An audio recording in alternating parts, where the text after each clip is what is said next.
প্রতি বছর শীতকালে চেষ্টা করি আমরা ফ্যামিলির সবাই মিলে কোথাও না কোথাও ঘুরতে যাওয়ার। এবার তার মধ্যে মায়াপুরটা যেহেতু বাড়ির খুব কাছেই, মায়াপুরে তো আমরা অবশ্যই যাই। এরপরে যদি সময় সুযোগ হয়, মানে সবার সাথে যদি টাইমের অ্যাডজাস্ট হয়, তাহলে আমরা চেষ্টা করি কলকাতা থেকে কোনো জায়গায় ঘুরতে যাওয়ার।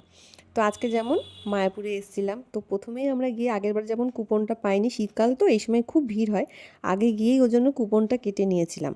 তারপরে আমরা গিয়েছিলাম এই জগন্নাথ মন্দিরে। এই মন্দিরটি কিন্তু ভারী সুন্দর। জয় জগন্নাথ বল, জয় জগন্নাথ, জয় জগন্নাথ, জয় জগন্নাথ বল, জয় জগন্নাথ, জয় গৌরহরি, জয় গৌরহরি, জয় গৌরহরি, জয় বলতে কবিহারি, জয় গৌরহরি, জয় গৌরহরি। এই আমার জন্মদিনের এই যে ড্রেসটা, সেটা আজকে আমি পরেছি। চলো। সত্যি বলতে আমি জগন্নাথ মন্দিরে আগে আসিনি, এর আগের বছর এসে দেখে গিয়েছিলাম, সেজন্য এবছর ভেবেছিলাম এই মন্দিরটিতে সবাই মিলেই আসবো।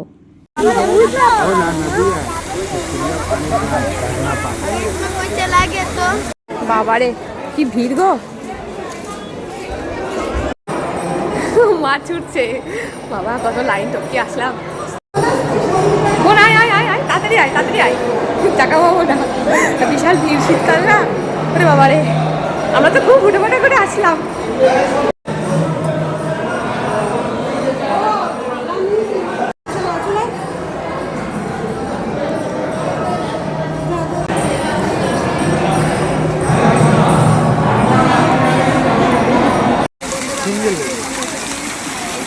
এই যে ছবি তোলার জন্য বসে পড়েছে একদম।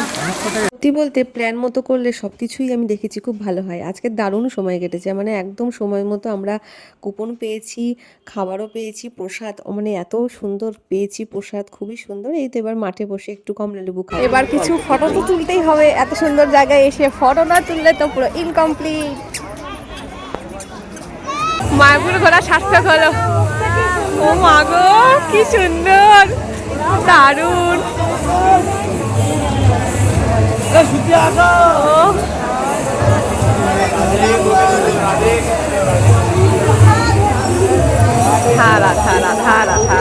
তো মায়াপুরে আসলে যদিও যতক্ষণ না এই খিচুড়িটা খাচ্ছি আমার না মন ভরে না।